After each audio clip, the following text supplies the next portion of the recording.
Hello! Welcome to my YouTube channel at kung bago po kayo sa channel na ito, sana po ay mas-subscribe kayo.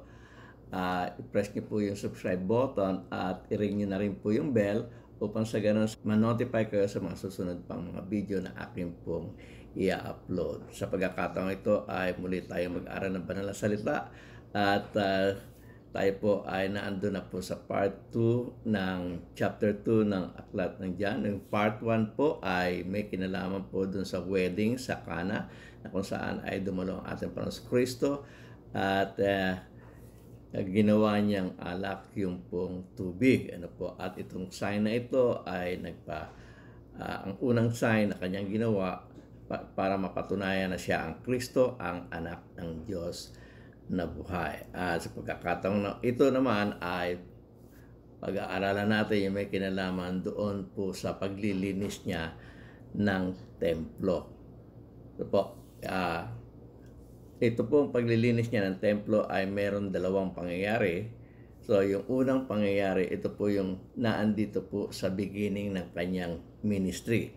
At yung ikalawang pangyayari, ito po ay yung towards na po doon sa ending ng kanyang ministry.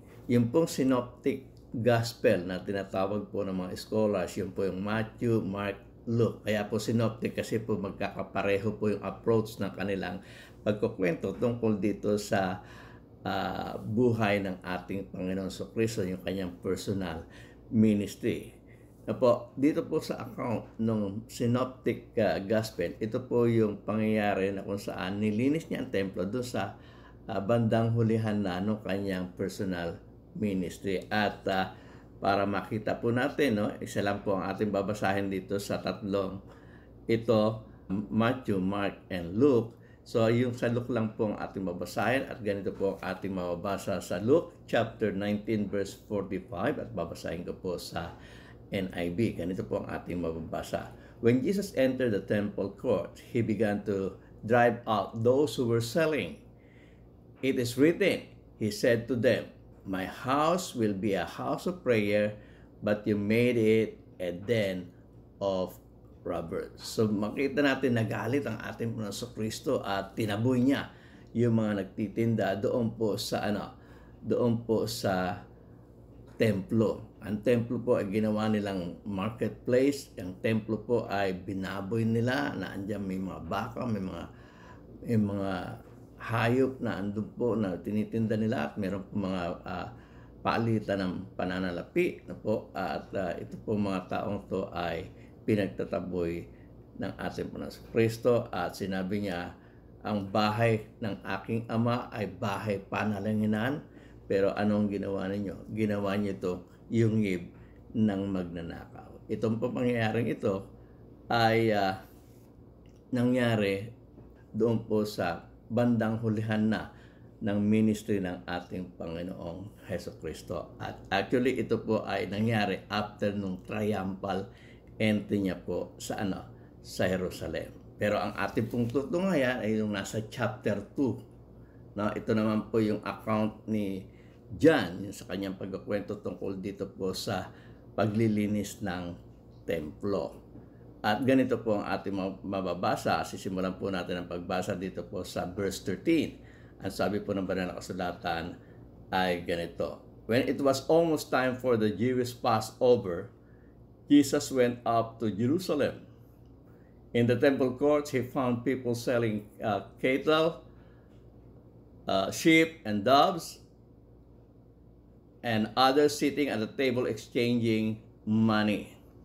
So when he made a whip out of cords and drove all from the temple courts, both sheep and cattle.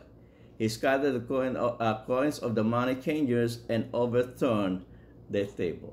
So ang ginawa ng ating Panginoon Kristo, kumuha siya ng lubid at pinagpapalo niya yung mga naandun po sa templo.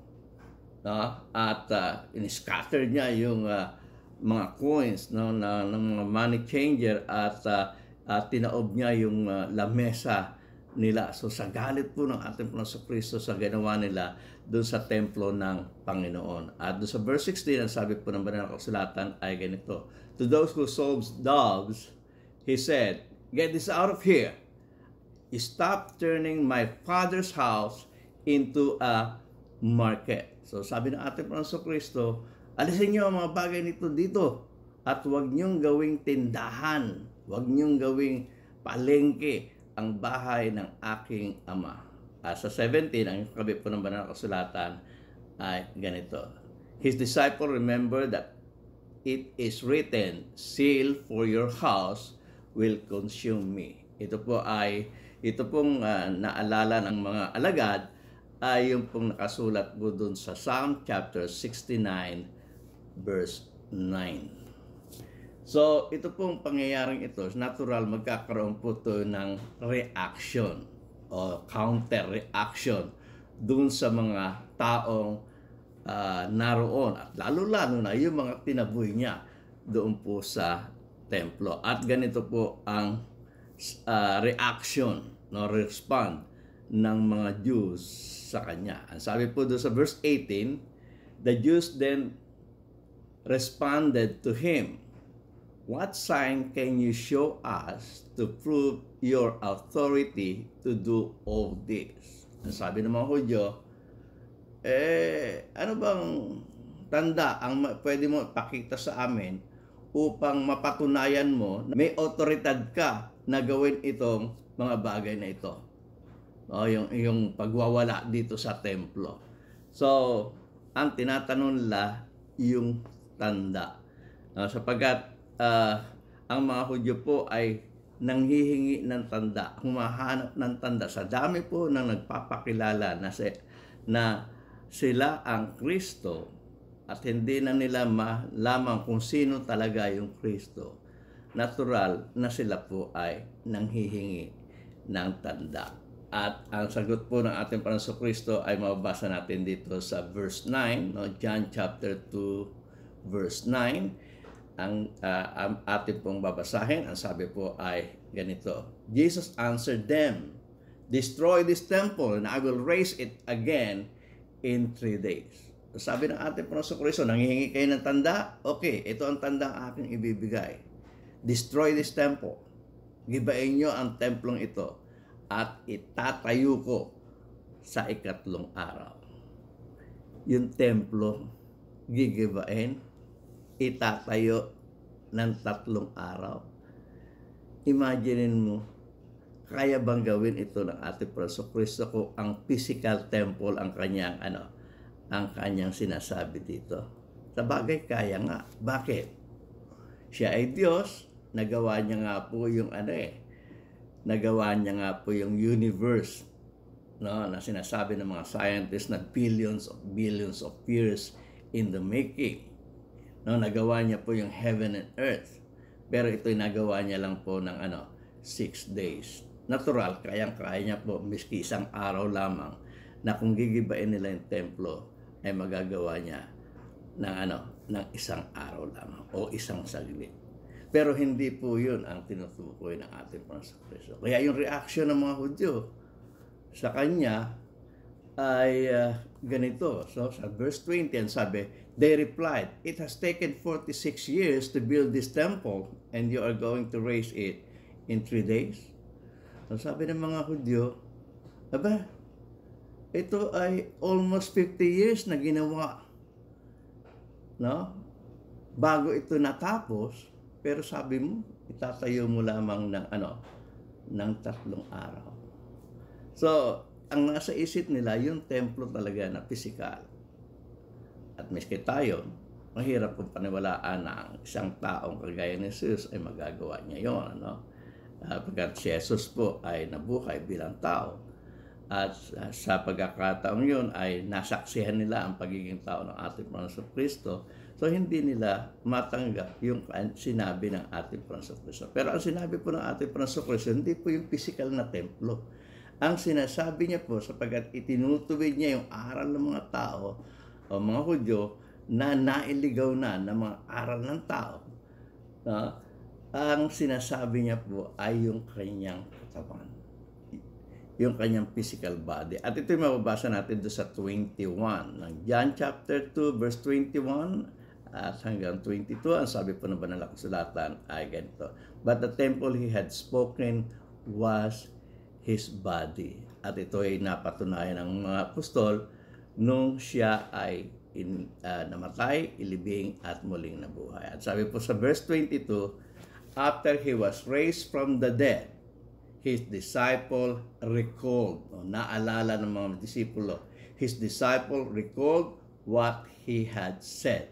So, sabi niya doon sa beginning kanya ng ministry, nung nililinis niya ang templo, ang sabi niya, gibain niyo ang templong ito at itatayo ko sa ikatlong araw. At ito ay naalala, no, itong sinabi ng ating Panginoong Kristo ay naalala ng mga disipulo o ng mga alagad nung siya po ay namatay, inilibing at muling nabuhay. Yung kanyang muling pagkabuhay, naalala nila, ito yung sinabi ng ating Panginoong Kristo, nagibain niyo ang templong ito at itatayo ko sa ikatlong araw. Ano nangyari po? Muli natin basahin po din verse 22. After he was raised from the dead, his disciple recalled what he had said.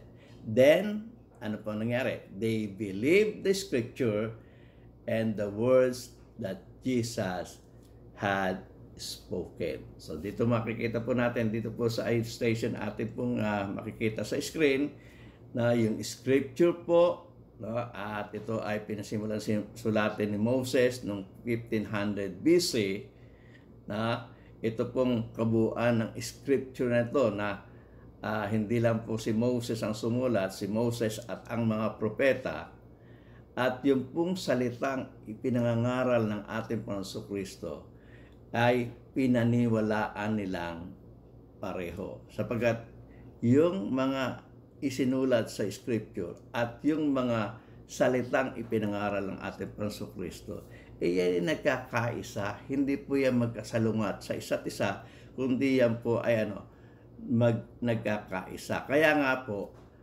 nung muling mabuhay ang ating Panginoong Kristo, naalala nila yung sinabi ng ating Panginoong Kristo doon sa beginning ng kanyang ministry, doon po sa paglilinis sa templo, na sinabi niya, gibain nyo ang templong ito at itatayo ko sa ikatlong araw. Sapagat ito po ay nasa Biblia, nasa Old Testament, no? At ito rin po yung sinasabi ng ating Panginoong Kristo na siya ay muling mabubuhay. So, pareho po nilang pinaniwalaan yung pong sinulat sa Old Testament at yung pong mga ipinangangaral ng ating Panginoong Kristo. Kung tatandaan nyo na nangangaral ang ating Panginoong Kristo, sinabi niya po doon sa John chapter 5 verse 46, at NIV po ang aking babasahin. Ang sabi niya, if you believe Moses, na kung kayo naniniwala doon sa kanyang mga isinusulat, you would believe me, for he wrote about me. So sabi ng ating Panginoong Kristo, kung naniniwala kayo kay Moses, kung naniniwala kayo doon sa kanyang mga isinusulat, dapat maniwala kayo sa akin. Bakit? Yung sapagkat si Moses ay sumulat sa akin. So ito pinakikita yung harmony nung mga pangangaral ng ating Panginoong Kristo at yung mga isinulat ni Moses sa matandang tipan. So dapat, kung naniniwala kayo doon sa isinulat ni Moses, maniwala kayo doon sa aking mga ipinangangaral, sabi ng ating Panginoong Kristo. At doon naman po sa John chapter 5 verse 39, ganito po ang ating mababasa. You study the scripture diligently because you think that in them you have eternal life. These are the very scriptures that testify about me. So sinasabi niya itong Old Testament, no? Itong Old Testament, itong scripture na ito. Ang sabi niya, this Old Testament scripture, these books that were written by Moses and the prophets testify about me. So, kung naniniwala kayo sa kasulatan, dapat maniwala rin kayo sa akin. Sapagat ang kasulatan ay nagpapatotoo tungkol sa akin. Di lang po yan ang ating mabasa dito po sa pagkatapos po na ang ating Panginoon Kristo ay mamatay, ilibing at muling mabuhay. Ganito po yung kanyang sinabi dito po sa Luke chapter 24 verse 25 to 27 at ating pong babasahin sa NIV. Ang sabi po, He said to them, "How foolish you are, and how slow to believe all that the prophets have spoken." Ang ibig sabihin, have written. Did not the Messiah have to suffer these things and then enter His glory? So verse 27, ang sabi, and beginning with Moses and all the prophets. Ano po yung tinutukoy niyang Moses and all the prophets? Ito po yung Old Testament scriptures. At ang sabi niya po ay ganito, and beginning with Moses and all the prophets, He explained to them what was said in all the scriptures concerning Himself. At dun po sa 44, Luke chapter 4, 24 verse 44, ganito po ang ating mababasa. And He said to them, "This is what I told you while I was still with you." Nung siya po ay nabubuhay pa, nung ginagawa niya po yung kanyang personal ministry. No, hindi pa siya dito namamatay, nililibing at muling mabubuhay. So, ang sabi niya po ay ganito, "This is what I told you while I was still with you. Everything must be fulfilled that is written about me in the law of Moses." Ano po yung tinatawag na law of Moses? At ito po yung Genesis, Exodus, Leviticus, Numbers, and Deuteronomy. Uli natin mabasahin. Everything must be fulfilled that is written about me in the law of Moses, the prophets, and the Psalm. Ano po yun? Ang sabi po doon sa verse 45, then He opened their minds so they could understand the scriptures, law of Moses, prophets, and Psalms. Ano po? He told them, "This is what is written. The Messiah will suffer and raise from the dead on the third day.